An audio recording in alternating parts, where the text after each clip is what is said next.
네, 이번에는 고향 소식을 지역 신문으로 알아보는 클릭 전국은 지금입니다. 먼저 광주 일부에 실린 내용부터 살펴보겠습니다. 학교 폭력으로 징계를 받은 학생이 징계에 불복해 학교장에게 재심 심판을 청구하는 사례가 급증하고 있다는 내용인데요. 지난 2012년 교육부는 학교 폭력 가해 사실을 학교 생활기록부에 기재하도록 법제화하면서 이 같은 사례는 점차 늘어나고 있습니다.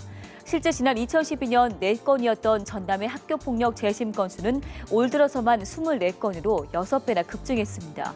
학교 폭력 가해 사실이 학생부에 남게 되면서 혹시나 대입이나 취업에 불이익을 당하진 않을까 불복을 하는 겁니다.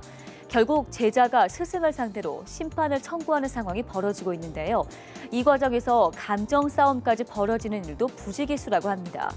광주의 한 교사는 학교 폭력 학생부 기재에 대한 학부모들의 대응이 강해지고 있다면서 학교에서 사제지간의 정은 더 이상 찾아볼 수 없게 됐다며 한탄하기도 했습니다.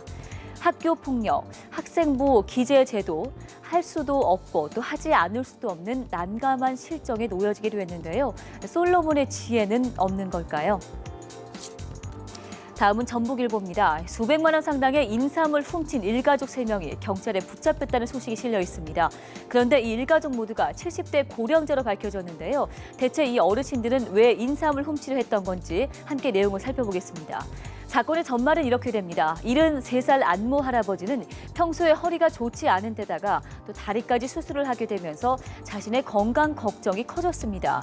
그런데 문득 인삼을 다려 먹게 되면 몸이 좋아지지 않을까 하는 생각이 들었다고 하는데요. 결국 이웃들의 수소문을 통해서 전북 진안군 인삼 농가를 찾게 됐습니다. 그런데 돈이 없던 할아버지는 몰래 인삼을 캐기로 마음을 먹고 말았는데요. 할아버지의 범행에는 72살 아내 그리고 78살의 처형까지 동참을 하게 됩니다. 승용차 트렁크에 챙겨도 있는 곡괭이와 갈고리로 정신없이 인삼을 긁기 시작했고요. 무려 800개가량을 캐는데 성공하게 되는데요. 하지만 때마침 지나가던 주인에게 목격되면서 결국 경찰에 붙잡히고 말았습니다. 마음의 욕심이 과하게 되면 결국 몸과 마음까지 해가 된다는 사실을 다시 한번 깨닫게 되는 일이 아닐까 싶습니다. 마지막으로 대전일보 살펴보시죠. 국제과학 비즈니스벨트 거점지구 예정지죠. 대전 유성구 일대에 투기 바람이 불고 있다는 내용이 실려 있습니다. 과학벨트 개발을 앞두고 토지 거래 허가 구역이 전면 해제되면서 서서히 땅값이 오르게 되진 않을까는 기대감이 커지고 있는 건데요. 지역 부동산 시장의 핫플레이스로 부상하고 있습니다. 아직까지는 규제 해제 직후라 투기꾼들의 모습은 보이지 않고 있다고 하는데요. 하지만 개발 사업이 본격화된다면 땅값을 올리려는 투기 세력들이 판을 칠 수 있다는 업계 측의 우려가 높습니다.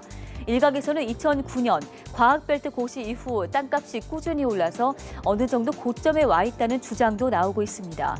하지만 언제든지 투기 바람이 불어도 이상하지 않은 분위기입니다. 대형 개발 사업에 부작용이 없도록 당국의 사전 관리가 필요해 보입니다.